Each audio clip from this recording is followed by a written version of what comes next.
పథకాలను అందిపుచ్చుకునే ఉన్నత స్థాయికి చేరాలి. విద్యార్థులకు జిల్లా కలెక్టర్ అంబేద్కర్ పిలుపు. ఇంటర్ కళాశాలలో మధ్యాహ్న భోజన పథకం ప్రారంభం. ప్రభుత్వం కల్పిస్తున్న వస్తువులను అందుబాటులో ఉన్న అవకాశాలను సోపానాలుగా చేసుకుని ఉన్నత స్థానానికి చేరాలని విద్యార్థులకు జిల్లా కలెక్టర్ డాక్టర్ బిఆర్ అంబేద్కర్ పిలుపునిచ్చారు. విజయనగరం పట్టణంలోని ప్రభుత్వ జూనియర్ కళాశాలలో డాక్టర్ సీతమ్మ మధ్యాహ్న భోజన పథకాన్ని శనివారం కలెక్టర్ ప్రారంభించారు.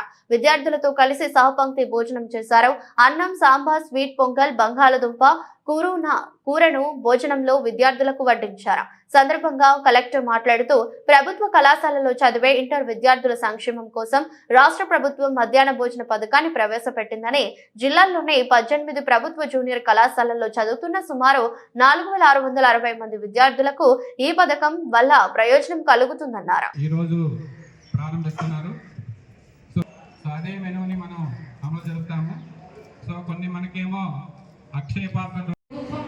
స్పందిస్తుంది. ఇలాంటి ముఖ్యమైన అవకాశాన్ని ఇచ్చినందుకు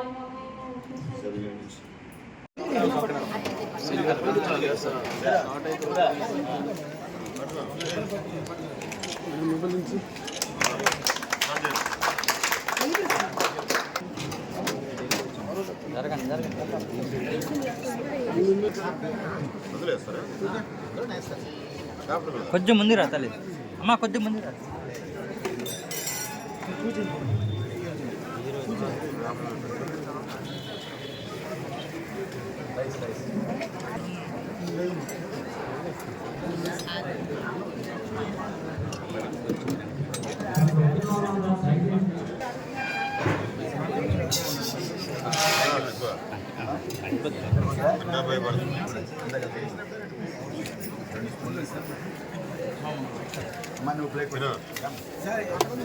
లైన్లో ఉన్నాడు అందరూ.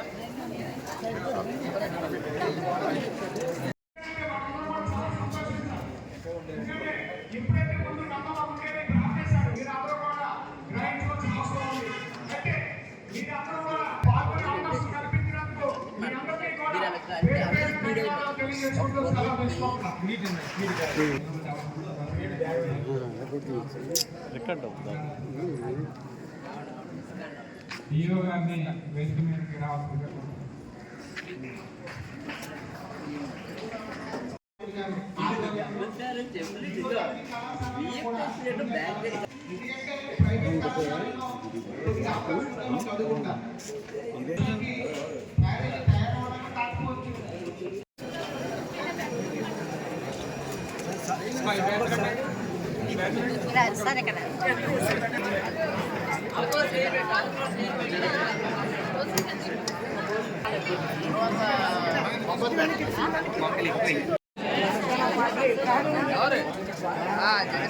జనసేన పార్టీ మేము మీరు ఏం బాగోపోయినా కవర్ చెప్పండి.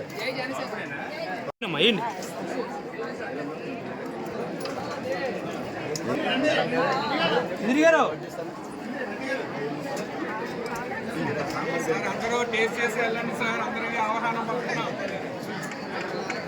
సరే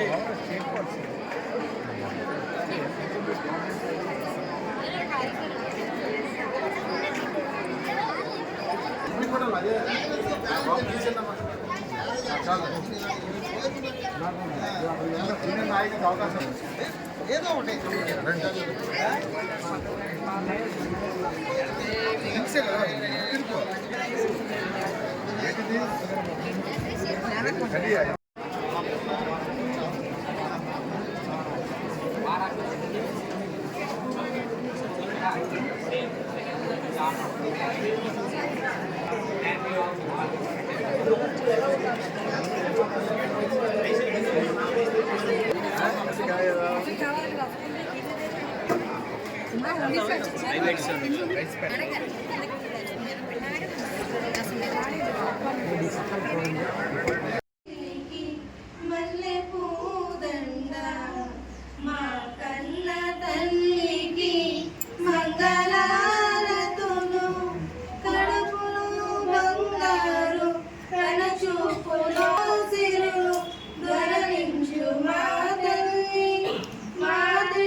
చేస్తాయి. మత్తు వలన ఏది మంచి ఏది చెడు అని తెలుసుకోలేరు. ప్రేమగా చూసే అమ్మా నాన్నలు మీకు ఏం చెప్పినా మత్తు వేసినా వాళ్ళ చిరాకు పడతారు, వారిపైన తిరగబడతారు. మీకు చెడు ప్రవర్తనతో ఫ్రెండ్స్ని దూరం చేసుకుంటారు. ఆరోగ్యం పాడవుతుంది, చదవలేరు, రాయలేరు, మీకు ఇష్టమైన ఆటలు ఆడలేరు, చుట్టాలు రానివ్వరు. పాఠశాలలో పుస్తకాలు వేసుకునేందుకు యూనిఫామ్, బడి వదిలేసాక ఇంటికి వెళ్ళండి, హోంవర్క్లు చేయండి. మీకంటే సరదాగా తిరగామని పిలిస్తే వెళ్ళొద్దు. బయట ఎవరికైనా చప్పరించేందుకు పిల్లల రూపంలో మత్తు పదార్థాలను పిలిచిన అమ్మా నాన్నలతో చెప్పండి. స్కూల్లో ఆకుతాయిలు మిమ్మల్ని రేపటి పౌరులు, నేటి బాలనే రేపటి పౌరులు అంటే ఉన్నటువంటి మా దేశాన్ని అభివృద్ధి చెందడానికి కారణం ఎవరంటే ఈనాటి బాలలే అని అర్థం. ఈనాటి బాలలు రేపటి పౌరులుగా అభివృద్ధి చెంది మన దేశాన్ని ముందుకు నడిపించాలి. అలాగే ఇప్పుడు మన సమాజంలో ఉన్నటువంటి సమాజంలో పెంపు అభివృద్ధి చెందుతున్నటువంటిది చదువు కన్నా ఎక్కువ మక్కువ చూపిస్తుంది ఏంటంటే గంజాయి వైద్యం వంటి మందు డ్రగ్స్ మీద ఎక్కువ మక్కువని చూపిస్తున్నారు. ఈ గంజాయి వలన ఏంటంటే మనకి ఏది మంచి ఏది చెడు అనేది తెలియదు, ఏది మంచి ఏది చెడు అనేది తెలియదు. అలాగే మనల్ని ప్రేమగా ప్రేమించబడేటట్లు కూడా చేస్తుంది. దీని వలన డ్రగ్స్ తీసుకోవడం వలన మన స్నేహితులను కోల్పోతాం. అలాగే చుట్టాలు మనల్ని రానివ్వరు, ఎవరు మనల్ని దగ్గరికి రానివ్వరు అన్నమాట. ఈ డ్రగ్స్ వలన ఈ డ్రగ్స్లో పడుతుంది. ఈ డ్రగ్స్ కోసం మన కళాశాలలో ఉచితమైనటువంటి చదువులు, విద్యను, అలాగే యూనిఫామ్స్, ఇంకా ఇలా చాలా సౌకర్యాలను ఏర్పాటు చేశారు. చదువు కన్నా ఆటపాటల కన్నా మత్తు తెప్పించేది డ్రగ్స్ కానే కాదు.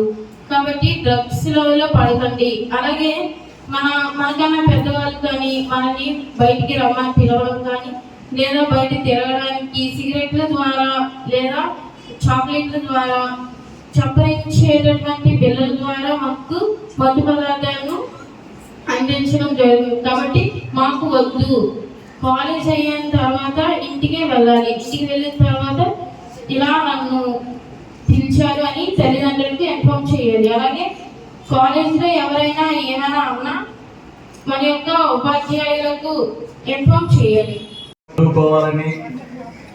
చదువుకోవాలంటే మంచికి పోషకాహారం వాళ్ళకి పెట్టాలనే ఉద్దేశంతో ఇప్పటికే ఎలిమెంటరీ స్టడీస్లో అందరికీ కూడా మధ్యాహ్నం భోజన పథకం పెట్టడం జరిగింది. డొక్కా శిల్పమ్మ గారి మధ్యాహ్న భోజన పథకాన్ని ఈరోజు లాంఛనంగా జిల్లాలో ప్రారంభిస్తున్నాము. ఈ కార్యక్రమం ఉద్దేశం నుండి దీని యొక్క ఫలితాలు ఏ విధంగా ఉండే విషయం గురించి కూడా ఇంతకుముందు మాట్లాడిన వాళ్ళు మీ అందరికీ వివరించడం జరిగింది. ఎందుకంటే సహజంగా గవర్నమెంట్ ఉద్యోగాలు అనగానే కొంత పేద విద్యార్థులు ఎక్కువ ఉండే అవకాశం ఉంది. వీరికి పూర్తి స్థాయిలో కావలసిన సౌకర్యాలు కలగజేస్తే భవిష్యత్తులో ఉన్నత స్థానాలకు వెళ్ళడానికి అవకాశం ఉందనే ఉద్దేశంతో ప్రభుత్వం వారు ఈ కార్యక్రమాన్ని ఏర్పాటు చేయడం జరిగింది. మన జిల్లాలో మొత్తం 18 గవర్నమెంట్ జూనియర్ కాలేజీలు ఉంటే అందులో 4,667 మంది స్టూడెంట్స్కి ఈరోజు జిల్లాలో మనం ఈ కార్యక్రమం ప్రారంభిస్తున్నాం. అంటే జిల్లా వ్యాప్తంగా 4,667 మంది పిల్లలు ఈ పథకం ద్వారా లబ్ధి పొందుతున్నారు. గతంలో కూడా మీకు ఈ స్టూడెంట్ కిట్ను కూడా ఇంటర్మీడియట్ విద్యార్థులకు ఇవ్వడం జరిగింది. గతంలో లేదని ఓన్లీ హై స్కూల్ పిల్లల వరకు మాత్రం ఉండేది. ఇంటర్మీడియట్ పిల్లలకు కూడా స్టూడెంట్స్ కూడా ఈ స్టూడెంట్ కిట్స్ని మీకు ఇవ్వడం జరిగింది. వాటిని ఉపయోగించడంతో పాటు వారిలో వినియోగించుకొని ఏదైతే ప్రభుత్వం మనకి మన అభివృద్ధి కోసం మన భవిష్యత్తు కోసం చేపడుతున్న కార్యక్రమాలన్నింటినీ కూడా మనం ఎంత మేరకు సద్వినియోగం చేసినంత మేరకు సద్వినియోగం చేసుకుని మన భవిష్యత్తులో ఉన్న స్థానంలోకి ఎదగాలని మీ అందరికీ మనస్ఫూర్తిగా నా ఆశీస్సు తెలియజేస్తున్నాను. ఇంకా ఈ కాలేజీ వరకు వస్తే ఈ కాలేజీలో ఇంకా విద్యా ప్రమాణాలు ఇంకా పెరగాల్సిన అవసరం ఉంది. మీరు మొన్న క్వార్టర్లీ ఎగ్జామ్స్ రాసినప్పుడు ఈ కాలేజీలో 423 మంది ఎగ్జామ్స్ హాజరైతే కేవలం 270 మంది పిల్లలు మాత్రమే పాస్ అయ్యారు. 153 మంది విద్యార్థులు ఫెయిల్ అయ్యారు. ఓన్లీ 63% మాత్రమే ఉత్తీర్ణ శాతం ఉంది. మొన్న రీసెంట్గా జరిగిన మీ క్వార్టర్లీ ఎగ్జామినేషన్స్ కాబట్టి మీ స్టూడెంట్స్ 372 చూపిస్తున్నారు, కానీ మన క్వార్టర్లీ ఎగ్జామ్స్ రాసింది మాత్రం 420 మంది రాశారు. మీ కాలేజీలో 270 మంది మాత్రమే పాస్ అయ్యారు. సో ఇంకా ఈ కాలేజీలో కొంచెం మీకు విద్యా ప్రమాణాలు పెరగాల్సిన అవసరం ఉంది. నేను ఇక ముందు తరచుగా కాలేజీకి వస్తాను. నేను క్లాస్ వైజ్గా నేను మీతో ఇంటరాక్ట్ అవుతాను. ఎవరైతే పిల్లలు వెనకబడి ఉన్నారో, ఎవరైతే పిల్లలు ముందున్నారో, ఎవరిని ఏ విధంగా ఏ సబ్జెక్ట్స్ లో ల్యాబ్స్ ఉందో అవన్నీ కూడా సబ్జెక్ట్ లెక్చర్స్ అందరూ కూడా మీరు కోఆర్డినేట్ చేసుకోవాల్సిన అవసరం కూడా ఉంది. మీకు అదేవిధంగా పాఠ చదువుతూ కూడా ఇప్పుడు ప్రస్తుతం సమాజంలో ఈ గంజాయి, ఈ మత్తు పదార్థాలు ఇది ఒక వ్యసనమై కూర్చుంది. చాలా ప్రమాదకరమైన పరిస్థితిలో ఉంది. అందుకే ఆనరబుల్ మినిస్టర్ ఫర్ హెచ్ఆర్డీ వారు డ్రగ్ ఫ్లో అనే నినాదం ద్వారా ముఖ్యంగా విద్యార్థులకు దీన్ని తీసుకెళ్ళి విద్యార్థులు ఎటువంటి ఈ డ్రగ్స్ కానీ మత్తు పదార్థాలు కానీ బానిసలు అవ్వకుండా భవిష్యత్తు నాశనం చేసుకుంటా ఉండాలనే ఉద్దేశంతో ఒక క్యాంపెయిన్ మోడ్లో కూడా దాన్ని తీసుకెళ్ళడం జరుగుతుంది. ఇవన్నీ కూడా మీరు అర్థం చేసుకోవడంతో పాటు మీ సాటి విద్యార్థులు తిరిగి చెప్పడంతో పాటు మీ పక్కన ఉన్న సమాజంలో చెప్పడంతో పాటు ప్రతి ఒక్కరు కూడా ఈ అవేర్నెస్ కార్యక్రమాన్ని మీరు తీసుకెళ్ళవలసిన అవసరం కూడా విద్యార్థులు మీ మీద బాధ్యత కూడా ఉంది. అక్కడ స్పీకర్ డిస్టెన్స్ వస్తుంది సార్. వాళ్ళు ఇస్తారు గుంటకలేరు అమ్మా.